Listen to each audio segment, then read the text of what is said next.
একদিন হঠাৎ সময় থমকে যাবে। কারো অনুমতি না নিয়েই, কোনো আগাম বার্তা না দিয়েই শিওরে এসে দাঁড়াবেন মৃত্যুর ফেরেশতা, মালাকুল মাউত।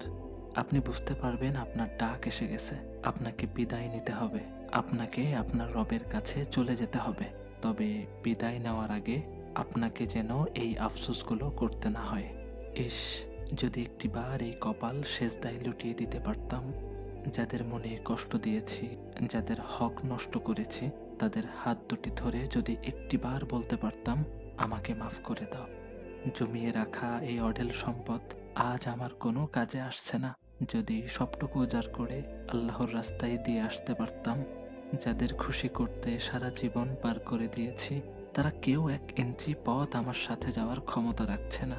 সারা জীবন যদি কেবল আল্লাহকে খুশি করার চেষ্টা করতাম, তবে আজ এই একাকিত্ব অনুভব হতো না। হায় আফসোস, আমি যদি আর একটি বার সুযোগ পেতাম।